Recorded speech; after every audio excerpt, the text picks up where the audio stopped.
One activist, one polished politician, and a room full of ignored voices. What began as another moment of dismissal turned into the kind of twist that would rewrite history. The afternoon sun spilled through the dusty windows of the old community hall, painting streaks of gold across the worn wooden floor. The air was thick with murmurs, neighbors trading stories of rent hikes, broken schools, and promises that had long since faded. Sweat clung to foreheads despite the whir of an overworked ceiling fan, and yet no one left. Hope and frustration bound them to their seats, waiting for someone, anyone, to finally listen. At the back of the room, she stood. A black woman, her hands rough from years of organizing marches and writing petitions, her shoulders squared with quiet strength. She was not draped in expensive suits or followed by flashing cameras. Instead, her presence carried something heavier, truth sharpened by struggle. Her eyes, fierce and unblinking, swept the crowd like fire searching for dry wood. She did not come as a politician. She did not even call herself a leader. But when she spoke, voices hushed, and the restless shuffling stilled. For she carried the weight of her people's pain, and in her voice lived both their anger and their fragile hope. She was not power in its usual form. She was its beginning. The double doors creaked open and the atmosphere shifted. In swept the politician, tailored suit crisp, shoes gleaming, a smile rehearsed to perfection.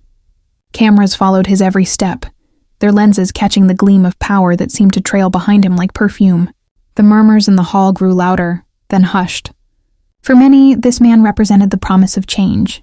For others, he was only the echo of broken vows. The activist stood straighter, heart pounding as she readied her voice. She spoke of families squeezed out of their homes, of classrooms without books, of mothers working 2 jobs yet still going hungry. Her words carried urgency, each syllable carved from lived struggle. But he did not truly hear her. His gaze slid past her to the well-dressed donors seated in the front row, nodding politely to their praises, laughing too easily at their small jokes. When her turn came, he offered only a perfunctory nod, as though swatting away an inconvenience. No follow-up, no question, no pause, just dismissal. It was not the silence that hurt most. It was the sting of invisibility, the cruel weight of knowing you bore the truth in your chest, only to watch it vanish into indifference. She refused to let silence bury her words. If the polished man in the suit would not listen, then she would take her voice to the streets. Under the relentless blaze of the afternoon sun, she marched from block to block, knocking on weathered doors, speaking with calloused hands, and a voice that trembled not from fear, but from conviction. She wrote letters by candlelight, her pen pressing so hard it nearly tore the paper, each word a plea, a demand, a promise. At first, only neighbors came.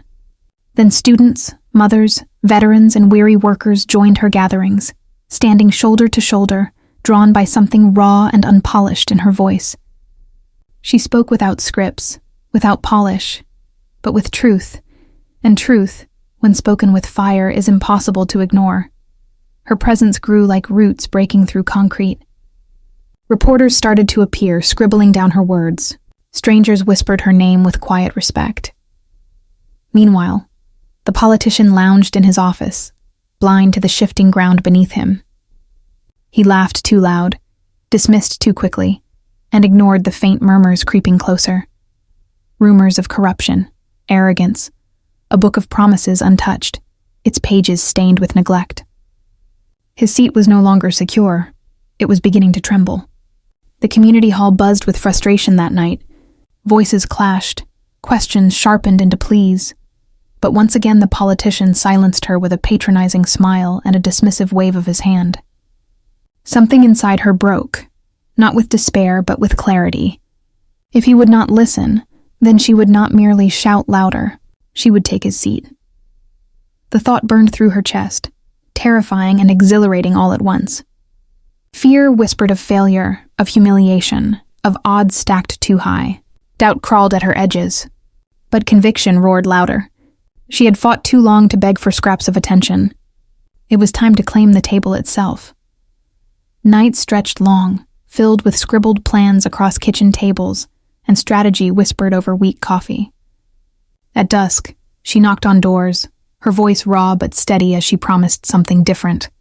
Not perfection, but presence. Coins and crumpled bills filled jars at neighborhood fundraisers, ordinary people giving what little they had because they believed in her. One by one, unexpected allies appeared. Weary teachers, small shop owners, bus drivers with aching backs. Together they formed an army not of wealth or privilege, but of will. A movement had begun, and it carried her name. The campaign consumed her days and haunted her nights, while the politician sat under studio lights, smiling through carefully rehearsed lines for television audiences. She stood on cracked sidewalks and street corners, her voice carried by nothing more than the evening wind and a borrowed megaphone. He had billboards and glossy flyers. She had handwritten signs taped to fences and the fire in her chest. The polls painted a grim picture, numbers cold and merciless, predicting her defeat before the fight had truly begun. But beneath the surface, something subtle shifted, like water carving stone. A young voter approached after one speech, eyes bright with conviction, whispering, "You speak like us." A retired factory worker, hands trembling with age, offered to volunteer, saying he hadn't believed in politics for decades, until now. Then came the video. A shaky recording of her impassioned speech under a flickering streetlight spread across phones and screens, raw and unedited. Her words cut through cynicism, igniting sparks in thousands who had never cared to listen before. The politician still laughed, still dismissed. But whispers grew into chants and chants into crowds. The underdog had found her rhythm, and momentum was quietly turning. Election night arrived with the weight of history pressing on every breath. The city glowed with television screens, numbers flickering in real time, each update met with gasps or groans. In a lavish ballroom across town, the politician raised his glass early, laughter booming as he clinked champagne with his donors. To him, victory was inevitable. But in living rooms, church basements, and crowded community halls, her supporters sat glued to the count, hearts thudding like drums. For hours, the numbers favored him. Doubt crept in, cold and merciless. Yet when the late ballots began to trickle in, the ones from neighborhoods he had ignored, the tide shifted. Slowly, impossibly, she pulled ahead.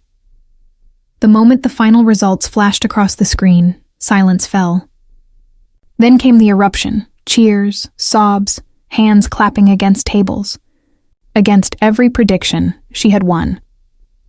And so, in the very same hall where her voice had once been brushed aside, she stood tall before the people who carried her here. The lights caught her eyes, rimmed with exhaustion, glistening with tears, but unyielding, fierce as ever. She did not look like power as it was known. She looked like power remade. The sun hung low, washing the city in hues of amber and fire as she climbed the marble steps of Congress. Each step echoed with the weight of history, not just her own but of every voice once silenced, every plea ignored. She did not walk alone. She carried the hopes of mothers who worked until their hands cracked, of students who marched in the streets, of neighbors who believed change was a distant dream. Now, that dream had taken form in her stride. Power, she understood, had never truly belonged to those who dismissed the cries of the people. Suits and titles could command attention, but without truth, they crumbled like ash. Real power lived in the courage to speak when silenced, to rise when overlooked, to carry not just one's own burden, but the collective pain and hope of a community. Her victory was not hers alone. It was proof that injustice could be more than a wound. It could be a spark. What was once invisible had become undeniable. At the top of the steps, she paused, the sunset blazing at her back. She stood not as the unheard activist, but as a congresswoman, and this was only the beginning.